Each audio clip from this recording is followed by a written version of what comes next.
2024 में हम देख रहे हैं, या कुछ और है? क्योंकि ऑलरेडी बहुत सारे नेताओं को इनविटेशन जा चुका है, जिनको नहीं गया उनके नाम पहले गिना चुका हूं। जरा विपक्षी दल की बात आपके जरिए करना चाहता हूं, और उसमें ये जो परिवर्तन हुआ है ये क्या मायने रखता है? राजू जी देखिए, हम लोग कह रहे हैं कि क्या भारतीय जनता पार्टी की जमीन खिसक रही है। जो लोग पहाड़ों पे रहते हैं या जानते हैं कि वहां जमीन खिसकती नहीं, जमीन धसकती है, उसका जिसे हम कहते हैं लैंडस्लाइड होता है। भारतीय जनता पार्टी के सामने केवल जमीन खिसकने का खतरा नहीं, पूरी की पूरी उसकी जो जमीन जो है वो धसकते जा रही लगातार। उसके बहुत सारे कारण है। उसमें जो बहुत ताजा जो लैंडस्लाइड हुआ है वो कर्नाटक के कारण हुआ है, और कर्नाटक को लेके एक उम्मीद थी भारतीय जनता पार्टी को कि जितने देर से इनका एक मुख्यमंत्री और उप मुख्यमंत्री का या जो भी है इनका कैबिनेट का शपथ ग्रहण समारोह के बारे में जितना देर से निर्णय होगा, उतने ही भारतीय जनता पार्टी के लिए कहने को और करने को बहुत कुछ रहेगा। लेकिन ऐसा हुआ नहीं, और पार्टी जो है फिर से एक बार उसने समय 2-3 दिन का लिया, जो बहुत ही स्वाभाविक है। और उसके बाद ये दिख रहा है कि बिना किसी मतभेद के जो है शिव कुमार और सिद्धारमैया जो है वो नेतृत्व करने के लिए आ गए हैं, और कल शायद इसका भी शपथ ग्रहण समारोह वगैरह हो जाएगा। ये अपनी जगह पर है।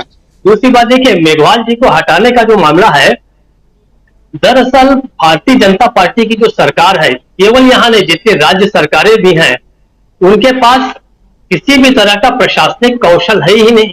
वो एक ही चीज को जानते हैं, वो जानते हैं बदल दो। जैसे बहुत सारे आजकल के आधुनिक उपकरणों में रिपेयर नहीं होता, उसमें किसी तरीके के कोई सुधार नहीं होता, उसमें सीधे सीधे जो होता है वो रिप्लेसमेंट है। तो ऐसे ही भारतीय जनता पार्टी की कार्य पद्धति ये है कि इसमें न तो कोई मंथन होता है, न तो कोई बातचीत होती है। आप देखिए, जो भी निर्णय लिए जाते हैं, चाहे प्रशासनिक निर्णय हो, राजनीतिक निर्णय हो, कोई पिछले कुछ सालों से बिल्कुल नहीं जान रहा है कि उसके बारे में कब कैबिनेट बैठी, कब एक विचार मंथन हुआ, कब उसमें फैसला लिया गया, कब उसमें संवाद किया गया, कैसे लोगों से क्या बातचीत हुई, क्या मीडिया को बताया गया, क्या जो स्टेक होल्डर्स है वो कोई निर्णय लेते हैं। तो पद्धति खत्म ही हो गई है।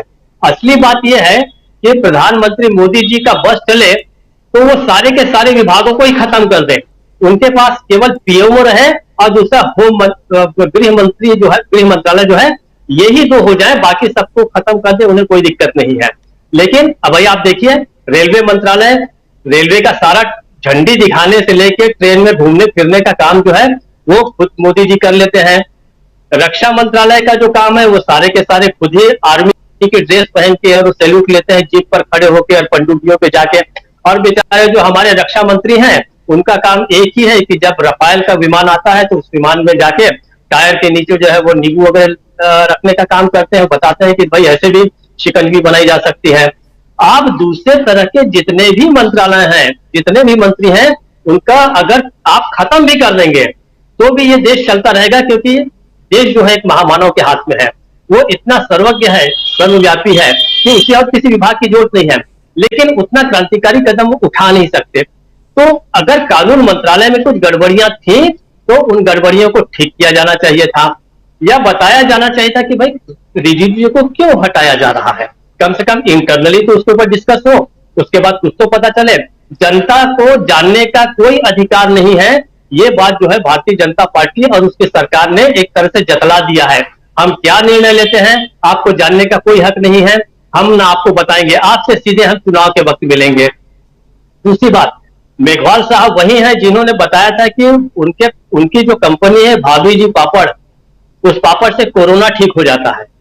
और ये अलग बात है कि खुद मेघवाल साहब बीमार पड़ गए थे, कोरोना से ही बीमार पड़ गए थे। तो उसके बाद उनकी फैक्ट्री जो है पता नहीं वो चल रही कि नहीं चल रही, आप तो पापड़ कंपनी चल रही है कि उसकी क्या हालत नहीं जानता।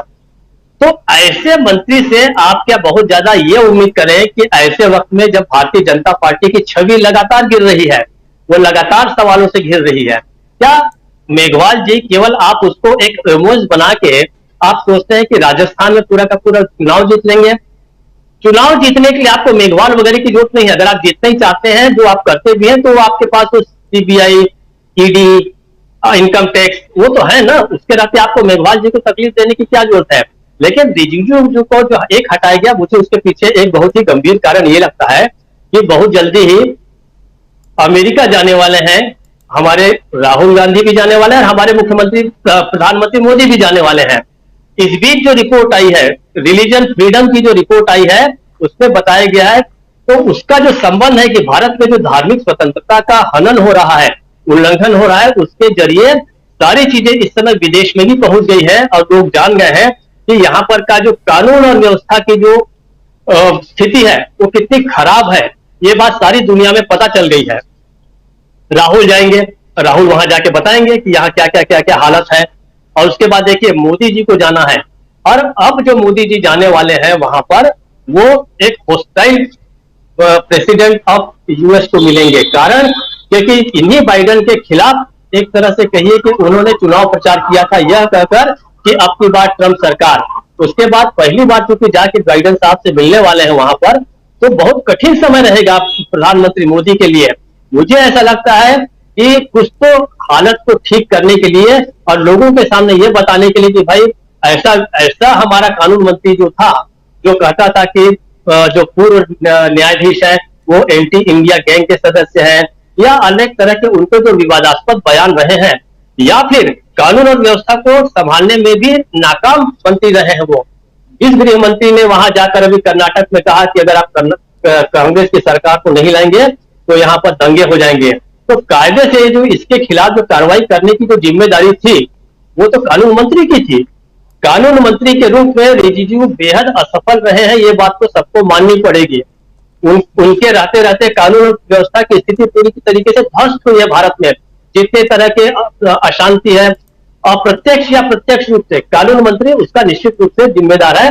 तो आगामी जो यात्रा है अमेरिका की, राहुल गांधी की यात्रा का संबंध भी इससे है, मोदी जी की यात्रा का भी संबंध रिजिजू को हटाए जाने का है, ऐसा मुझे लगता है। इसलिए एक तरह से एक साफ सुथरा चेहरा लेके मोदी जी जाना चाहते हैं अमेरिका, ऐसा मैं सोचता हूं। क्योंकि इस बीच मोदी जी पर बहुत तरह की चीजें आ गई है सामने, हाथ या सरकार में लोगों का मॉब लिंचिंग, फिर उसके बाद एक विशेष संप्रदाय के खिलाफ टारगेट होना, धार्मिक स्वतंत्रता का जो हनन हुआ है भारत में लोगों को, विशेषकर अल्पसंख्यकों के साथ जो हुआ है, ये बातें विदेश में जा रही हैं। और इसको फेस कम करना पड़े या लोगों की नाराजगी कम झेलनी पड़े, इसकी भी एक तैयारी के रूप में इसे देखा जाना चाहिए। राजीव जी जी, अमेरिका अभी सामने बहुत अमेरिका की चर्चा होगी आने वाले समय में, क्योंकि राहुल गांधी पहले और 10 दिनों के लिए, उसके बाद प्रधानमंत्री नरेंद्र मोदी अमेरिका जाएंगे। और दीपक जी कुछ जोड़ना चाह रहे हैं? हाँ, मैं एक ही चीज जोड़ना ये चाहता था, केवल एक लाइन में, कि वो बहुत ही मौजूद शेर है दुष्यंत कुमार का, तुम्हारे नीचे कोई जमीन नहीं है फिर भी कमाल ये है कि तुम्हें इसका यकीन नहीं है। तो भारतीय जनता पार्टी को ऐसा लग रहा है कि हमारे नीचे आज भी जमीन है।